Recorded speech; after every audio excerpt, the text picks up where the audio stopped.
Welcome, travelers of the multiverse, as Fantastic Geek chronicles What If on Disney Plus.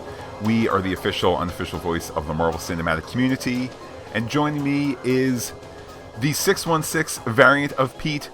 Hello, Podcast Pete. Hello, Matt. Hello, everyone. So excited here. We're just days away from the debut of Season 1 of What If on Disney Plus. Indeed, Pete, and it revealed in the last couple of days that this will be a 9-episode season, down from the previously announced 10. One of that 10th episode got pushed to Season 2. However, Season 2 will also be a 9-episode season, and the producers saying this a COVID-related thing, and time and budget and so forth. So, Pete, 9 episodes. That puts us ending the What If run on October 6th with these 9 episodes that are ahead of us. At least that is what we think. What if, Pete, it's a different release order? What if there's more than one episode on Wednesday, August 11th? Well, let me tell you why I think no, and then you can tell me why I'm wrong, and I can look forward to listening to this, after the first episode comes out and going, why didn't I just listen to Pete? Pete, I don't know what big releases there are going to be on Disney Plus between now and Hawkeye-ish, and I think that to spread out the What If episodes across August and September and into October, that makes sense in terms of this being, maybe it's not like a premiere 4-star The Mandalorian, The Falcon and the Winter Soldier, The WandaVision. It's maybe not 4-star premiere, but this is obviously high up there, and Marvel Studios is releasing this kind of with the notion that it is, it is as important as anything else, and therefore I think that's a reason to do one a week. Let's read some tea leaves, if we will.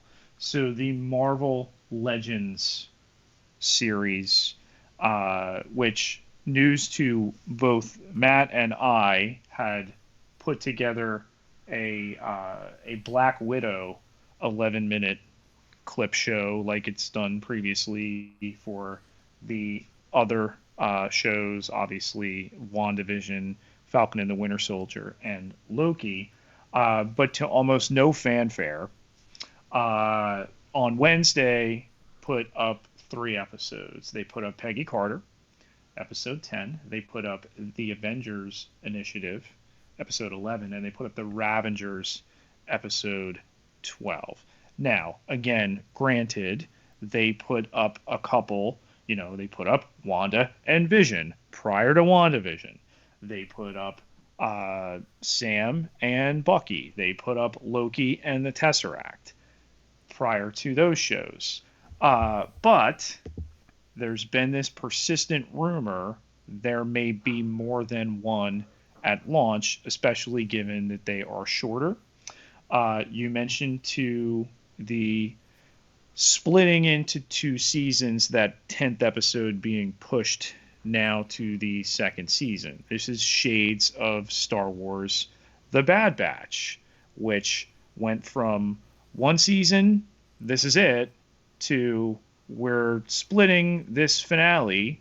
The 15th episode will be the end of season 1. Surprise! Season 2 coming in 2022. And they had also put out more than one episode in a week. They put an episode out for the double episode, or I think it was almost a triple episode, on Star Wars Day, and then they did one the following Friday. And I think it's interesting, too, you mentioned the date before of where it might take us. We know where Hawkeye is slated to start. Not that that's necessarily carved in stone. But let's do the math for a minute. Let's say we got 3 episodes on Wednesday. We know there are 9 in this season. So the 18th, we would get episode 4. August 25th, we'd get episode 5. September 1st, we would get episode 6. 2 days before Shang-Chi is likely available on Disney Plus, because Matt, it's no longer exclusive in theaters in the wording of the advertising. Then we have the 8th, the 15th, and conceivably the season 1 finale of What If would be my birthday, September 22nd. That would leave 1, 2, 3, 4, 5, 6, 7, 8 weeks empty on these Marvel Wednesdays. I don't know. Pete, that's enough room for six episodes of Ms. Marvel, because 6 is less than 8. What if there's a Ms. Marvel in between? So listen, I mean, you can hold out hope, and then again, you can hope in one hand and see what fills up in the other. But I think it's certainly a possibility. I mean, this is a what if podcast. We can contemplate the possible. Well, let me work in reverse here. I did not know that the Shang-Chi advertising no longer highlights exclusive in theaters. I think that if you're anybody other than a theater owner, the sanctity of the theatrical experience, seems to be waning short term as Delta variant numbers increase and so forth. How many times have you rewatched Black Widow? I'm on like 4 or 5 at this point. Yeah, I mean, let me put it this way, Pete. I've seen it multiple times, certainly. I also kind of, with my $30, I did one screening for my family, and then, another couple with kids came over, and then we did a second screening with my sister and brother-in-law and their infant, who I don't know if exactly counts for viewership. My point is that $30 has now been stretched over like 11 or 12 people. I'm trying to get my money's worth, even though I would have spent an equivalent amount if I saw it just the once, blah, blah, blah. Such is the way it is. I think, too, Pete, what if, again, to stick with the theatrical stuff just for a second, what if Free Guy and Shang-Chi are just an expensive experiment for Disney? And don't get me wrong, if they've pulled the exclusive in theaters, if they've taken that off of Shang-Chi, and I haven't checked for Free Guy, but let me put it this way: one way to fully test the waters is in terms of what's the state of things. Disney is a big enough animal where if Shang-Chi, let's just say in the world of Marvel, if Shang-Chi needs to take a financial hit, it's not going to sink the ship. I.e., Pete, I won't bring up a tender Star Wars topic for you, but there was a Star Wars movie that didn't do too well, and that was, it was like, oh, has this sunk Star Wars? No, it's like, it was one miss out of a string of hits, blah, blah, blah. And regarded by a lot of people as a pretty good movie. Anyhow, could Free Guy and Shang-Chi be the, you want theatrical, theater owners, profit participants and so forth? Let's see what that's like. Oh man, you mean Ryan Reynolds on the one movie and the Marvel banner? And with all due respect to everybody in Shang-Chi, super excited for the movie. They're just not, it's not Scarlett Johansson, 2-time Oscar nominee, a face of Marvel for the last 10 years and so forth. It could be an experiment to say, well, if these two tank, all right, well, sorry everybody who's involved in the movie world pipeline, we're making these calls for same day or a week late, whatever call Disney wants to make. Guess what? We proved our point. So either way, we'll see on that. As for the shifting of episodes, that will be interesting. We certainly have noted on other podcasts how the Hawkeye date took us. I mean, we were thinking Hawkeye would be somewhere in that Thanksgiving to Christmas to New Year's stretch, somewhere in there, whether it was the last episode happens on right before Thanksgiving or the first episode before, something like that. It threw us for a loop exactly what those dates are, if indeed Hawkeye is 6 episodes, and there are some rumors out there that it's 8. But again, leaving this giant hole, I don't quite get what the benefit would be to do a Ms. Marvel unannounced before Hawkeye, unless, Pete, was there anything in the last 2 months that gave a Hawkeye boost in terms of discussion or post-credit scenes? Just a little. Yeah, so maybe that's the thinking. But to bring it squarely back to What If here, whether it's 1 episode or 3, I can't wait. I know this is a series created. Pete, let's see if we can see the publishing/Hollywood tea leaves here. Series created by A.C. Bradley. Usually in the somewhat traditional world of power in publishing and in Hollywood, when there's a writer who's got their first name is their initials, what does that normally say about the person? I don't know. Ashley C. Bradley is the creator of this. J.K. Rowling and others. E.L. Koenigsberg, looking at you. Usually, at least in my mind, usually that's code for, hey, it tends to be a male-dominated industry, so I'm not going to give, I'm going to give initials here, and apparently that works for people like Ashley C. Bradley, who's the creator of this show. I love that it's the cel-shaded animation style. I'm not super surprised to hear that characters like and variations of Tony Stark, Steve Rogers, Carol Danvers, Peter Parker, Natasha Romanoff, and others will appear but be voiced by people other than their MCU actors. I think it just kind of it is what it is. I do scratch my head. That's something that seemed to have changed, because initially it was, we're going to have all the voices. I would agree. And maybe that's just something along the way where, I'll pick a random person here from the list. Like, for example, Pete, why you can't get Elizabeth Olsen to voice Scarlet Witch, I don't know. But maybe it was as simple as, here's my number, and Disney said no thanks. It does... maybe, Tom Holland as Peter Parker, I understand there's a somewhat complicated, relationship there, because it's not just Marvel and Tom Holland. There's also Sony in the marriage, if you will. I don't know, but Pete, I look at the list of people who are in it. Pete, give me a letter in the alphabet. R. R. You will have people like Jeremy Renner, Michael Rooker, Paul Rudd, Mark Ruffalo, and Kurt Russell. Right there. But that's Bautista brought up this week, he wasn't even asked to do it. That is weird. I know. Let me put it this way, Pete. I'm not here to tell the Dave Bautistas of the world, and Dave, if you're listening, hello. Kind of suspect he might not be listening, but that's okay. Let me put it this way. I feel like Dave Bautista, in the last couple of years, when it comes to his career, he has been swinging for the fences. If I was Dave Bautista's manager, I might say, pull it back just a little bit. Stay within your comfort zone.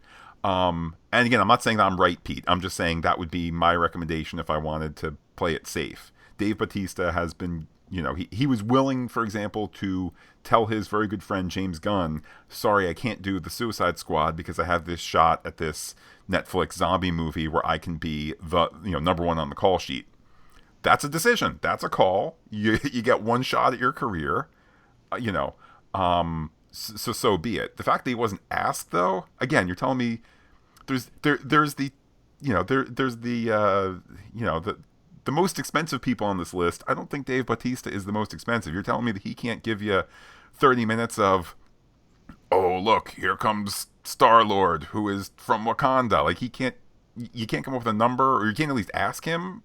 That surprises me. Unless, of course, it's something they felt was beneath him in terms of the character has 6 lines in this episode.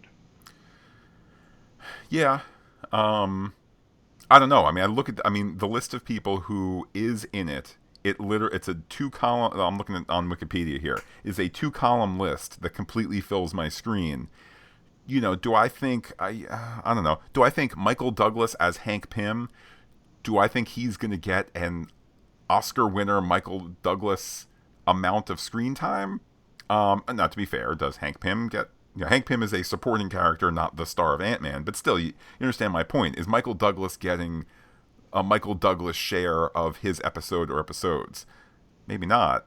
By the way, Pete, speaking of this list, there was a breathless article that I read online that, honest to goodness, I don't remember what the source was, but it was saying, the headline was, Coulson returns! And it teased for several paragraphs the return of Agents of S.H.I.E.L.D., when in fact, unsurprisingly, but welcome news, Clark Gregg voicing Phil Coulson in at least one episode of this What If series. And thank goodness for that. However, Matt, when you watch the Peggy Carter Marvel Legends, if you haven't already, something kind of missing from those 8 minutes. Yeah, I have not checked it out, but I did hear that Agent Carter was never in a TV show. Is that true? Never in 2 seasons of the second Marvel TV TV show. So that was kind of a big omission there, I think. I look, one day someone will spill the beans to get to the bottom of what this rift is. I know that we have half jokingly, half seriously, said what I think is a very solid theory that Jeff Loeb, who was the then head of Marvel Television, kind of overstepped his role in terms of I am the equal. Marvel TV is the equal of Marvel Studios, while simultaneously building stuff off the back of Marvel Studios. And I think maybe that personal, can I say arrogance, Pete? That maybe that personal arrogance did not help him personally. That said, does that make the Agent Carter TV show any less special? And it was not a perfect show, but does it make it any less special, any less affirmational, any less wonderful, any less a part of the MCU? To you, to me, to anybody watch that show, the answer is no. Maybe to the brass at Marvel Studios, the answer, though, is a big old yes. What if Agent Carter, 2 seasons, complete with its still unresolved cliffhanger, was A, on Disney Plus, and B, could somehow address that? Well, Pete, it is on Disney Plus. It is, yeah. If you go clicking around, there it is. Those Inhumans, though. We don't talk about Inhumans. Shout out to the Inhumans podcast by Fantastic Geek. Shout out. Want to have a really good time. Yeah. Shout out to Fred in the Netherlands, who is a defender of that show. And you know what, Pete? I might not agree with Fred's defense. Oh, there's Defenders too. Yeah. There's Defenders too? TOO. Although, according to hopes up. Anyhow, Pete, that's a whole other separate podcast talking about how when the clock strikes midnight, all the Marvel Netflix stuff will suddenly revert to Disney somehow, and here we are a year plus later. Granted, a COVID year, but here we are. Well, Pete, on another podcast, I have plans to ask you about some real specific questions about who may or may not be appearing in Hawkeye episode 105, but we'll just leave that teased for now. So, ironically, Pete, a lot of what ifs in this what if. I mean, we know we'll delve ever so slightly into some of the footage from the preview here. I mean, we know, of course, we're looking ahead to Captain Carter. It's all but certain that that's the first episode that will be released, whether it's the 1 or the 3 next Wednesday. We know that we have Marvel Zombies at some point. I kind of would expect that to be a second half. Pete, have you heard that there's the possibility of Chadwick Boseman's T'Challa, a.k.a. the What If Star-Lord? Have you heard that he might not be limited to one episode? That I have not. That is something I've seen increasingly lately, which would be quite a thing. Obviously, I think everybody knows how private Chadwick Boseman was about his illness. I think it would have been poor form if, in the recording process, hey, I don't think he's doing too well. Let's crank out some more scripts so we can have a finish line of this guy's career. I don't think any of that went on. I think that it's compelling to think how you might have different what ifs. You might have different multiverses where T'Challa is Star-Lord, or do you have some sort of linking story? Does T'Challa's Star-Lord start to go through multiverse portals or something like that? I mean, I guess I'm of multiple thoughts there. I do like the idea of each of these stories being self-contained, but if he's going to show up as different versions or the same version or whatever it is, I'm here for it all. I mean, we know we've got the Captain Carter. There's Heist Nebula. I'm sure that'll be with the Ravengers and with the cosmic side there. We've got the Hydra Stomper will be in with Captain Carter. We've got Doctor Strange Supreme. I believe that that's going to be part of the Zombie Hunter Spidey uh, arc, if you will. So I'm wondering, like, will these stretch each a couple episodes? Are there 3 episodes of Captain Carter stuff? Is there a couple Avengers things? Maybe that's the Doctor Strange Supreme, and then we finish up with um, the Ravager stuff and build to obviously the last remaining performances of Chadwick Boseman. I mean, that would certainly track. We can add to the list. There's some sort of presence of Howard the Duck. This Pete, we are recording this within a week or so of the I think the 25th anniversary of the Howard the Duck movie, the first Marvel movie. I almost said MCU movie, but I think just the big question for this is, do we get 9 individual stories? How much crossover is there? And I think that, in a weird way, they're helped by animation.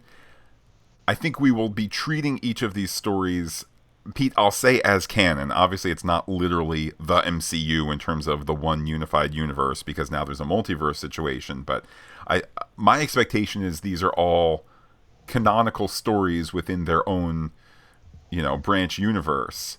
However, that said, you might have a Howard the Duck centered episode, and you still might have Howard the Duck zombie show up in the next episode, and you might have Howard the Duck, one of the Howard the Duck Supreme showing up as Doctor Strange Supreme does his thing, that sort of thing. So it's like crossover, but it's like character crossover, but not story crossover. I'm ready for it all. I really, really am. Pete, on the topic of podcasting the show, a couple of things here. First and foremost, we, of course, will be podcasting What If, as we do with all our podcasts. It'll end up on the Pop Culture Podcast feed. If you're looking for kind of What If HQ, what we're going to be doing is, since this is part of the MCU, these episodes will also be dropping each week on the Marvel Movie Podcast feed, which has recently been spruced up and fixed and dusted off and so forth. So all of that should now appear, all those Marvel movies proper should be appearing in the proper order. And then we're going to be tacking on these 9 episodes of What If onto that feed as well. Yeah, some technical difficulties that we had been made aware of on some older MCU movies fixed up there for you. So enjoy if you haven't already. Matt, we have a piece of mail to get to here. Let's hear it, Pete. Ian Silverman writes into the Fantastic Geek Facebook page, "Hey, Matt and Pete. I've been going back and listening to your podcast episode for each movie as I go through my summer-long, in timeline order, MCU rewatch, and I just made it up to Infinity War. First of all, I have to say it was pretty funny hearing you both utterly dismiss the notion at the time that the title of the next film would be Endgame." Couple of emojis there. Although your ideas about Ashes of Infinity or Gauntlet of Ashes were both pretty cool sounding too. Haven't listened ahead yet, so I don't know. Do either of you remember what you said on subsequent episodes once the title was announced? Did you publicly eat some crow? Or did you just laugh at yourselves a bit and then embrace the title? Crying emojis. Also, something else that caught my attention as I watched this time was not just who died and who didn't, but also the extent to which pretty much all the characters we've since seen in their own Disney Plus shows were among those who did not survive. I realize Loki is unique, in part because his death was pre-snap, but also because the timeline of that show was its own thing in many ways, actually. But I had also seen Infinity War once right when it came out, and while I remember that T'Challa and Quill and Spider-Man all got dusted until this rewatch, I hadn't remembered that Wanda, Sam, and Bucky were all also victims of the snap. It made me wonder whether WandaVision and the Falcon and the Winter Soldier incorporated that fact fairly and or sufficiently into their respective storylines, as well as if I were to watch either show again, whether I'd pick up on or think about anything that happened in those shows differently, having a clearer sense in my head of what had happened previously to all those characters. With WandaVision, I don't think it's a problem. They definitely show through the Monica story about re-entry difficulties after the blip. And if anything, I realize that the show was even more on the nose than I thought in terms of how it portrays dealing with grief, pain, loss, trauma, etc. Because while 5 years may have passed for half the population, having been dusted means that everything that happened with Thanos and Vision dying right in front of her, twice in fact, as far as Wanda is concerned, that all just happened a few weeks prior. So of course that pain and loss would still be very, very raw. Full disclosure, I haven't seen Spider-Man Far From Home yet. I know that also deals with the post-blip world, but I can't comment on it here. I guess my bigger questions are about Falcon and the Winter Soldier and how the fact that Sam and Bucky had both been dusted impacts my thinking about the show. Obviously, the entire premise with the Global Repatriation Council and the Flag Smashers is rooted in the challenges surrounding everyone who'd been dusted coming back. But in the entire run of the show, did Sam or Bucky themselves ever bring up or discuss the fact that they were among those who'd returned after being gone for 5 years? I don't really feel like they did, and thinking back on it now, I'm wondering if that isn't a flaw slash weakness slash critique of the series as a whole. Do you remember if this came up in any of your podcast discussions about the Falcon and the Winter Soldier? I'm just thinking about Sam's conversation with his sister when she says, I appreciate all the work you've been doing trying to save the world, but I've been here doing work to try to save our family business. Or all the times Bucky reflects about his past, either with Sam or with AO or with his shrink, or the fact that somehow Sam feels empathy for Carly and her cause. It just seems weird if there wasn't any sort of reminder or acknowledgement of the fact that whatever Sam and Bucky are bringing to those conversations, it's coming from the place of someone who had been dusted, had been gone for 5 years, and was now among those trying to reacclimate to our society after having come back. Does this make sense? Am I missing something? Maybe. Having just seen Infinity War again, if I went back and rewatched Falcon and the Winter Soldier now, I would notice some lines or some looks that refer to Sam and Bucky having been snap victims. But in the meantime, I thought you guys would be the best people to whom I could geekily pose these questions. Hope to hear back from you soon. Would love to know your thoughts. Thanks for all your podcasts, past, present, and future. And as always, stay fantastic with the PH there. Thumbs up emoji, wink emoji. Ian Silverman, San Diego, California. Pete, I will admit that whole notion is not an area of focus for the Falcon and the Winter Soldier. I think it is worth keeping in mind that the world changed around everybody who was snapped.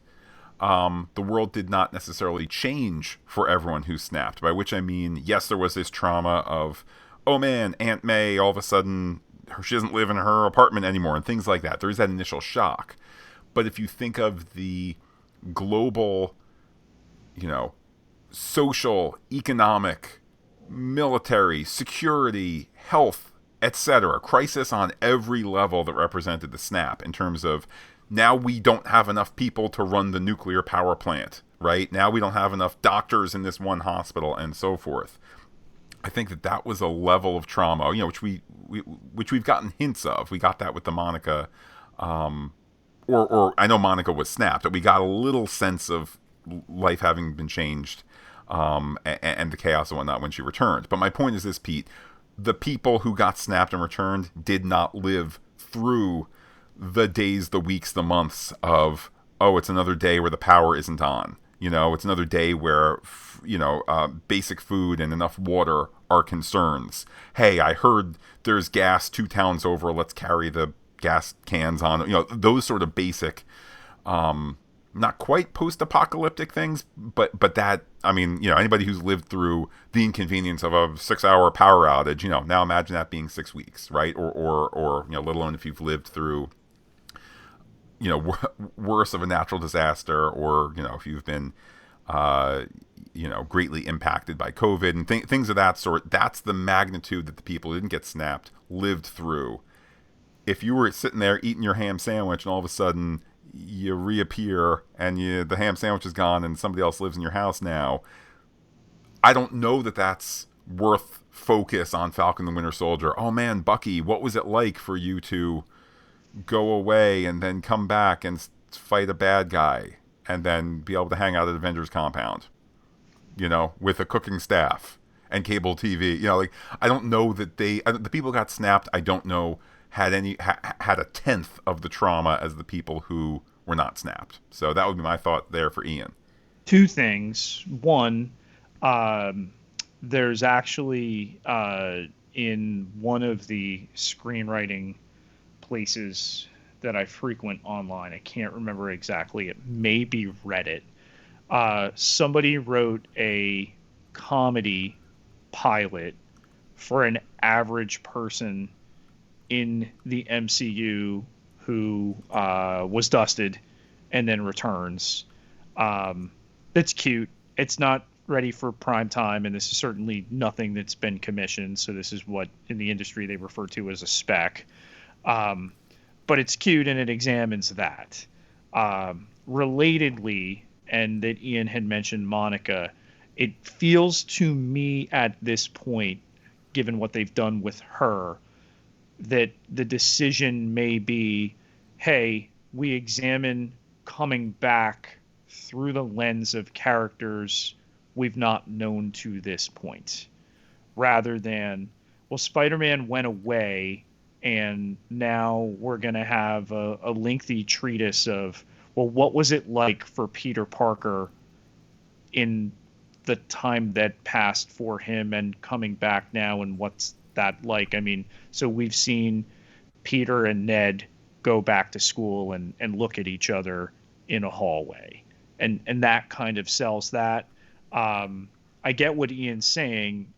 I don't know if it's a shortcoming rather than an intentional decision. I think the investment we brought to a new character in Monica Rambeau, in seeing that, gave it weight that it might not have necessarily had, or gave her weight that she might not necessarily have had if we hadn't had her re-enter after the death of her mother at what she thought was at the time still her mother's bedside, and the disorientation that came with that.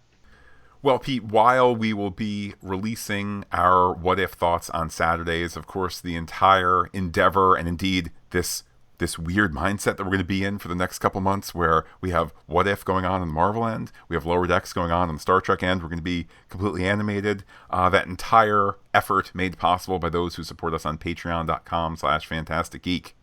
Everybody who contributes gets access to exclusive podcast content. Could be early listens or all sorts of goodies. Get yourself over to Patreon, patreon.com/fantasticgeek with the PH.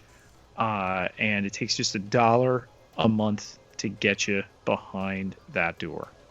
So proud to always be listener supported. Pete, how can people be in touch with you as they anticipate What If episode 1 or 2 or 3? You find me on Twitter at Peter, Pieter, Terj Ketelaar, Ketelaar. 12,047 followers. Can't be wrong. And while I'm personally on Twitter as Looking Back Lost, do be in touch with the podcast. Comment on FantasticGeek.com. Check us out on Twitter, Instagram, and Gmail, where we are Fantastic Geek as well. But wait, Pete, there's more. Facebook.com/FantasticGeek, all one word with the P and the H like it today. Can't wait to be talking What If on the Marvel Movie Podcast feed, the Pop Culture Podcast feed. For now, though, Pete, our time has come to an end, so I will say adios to all our listeners and give you the final word. What if?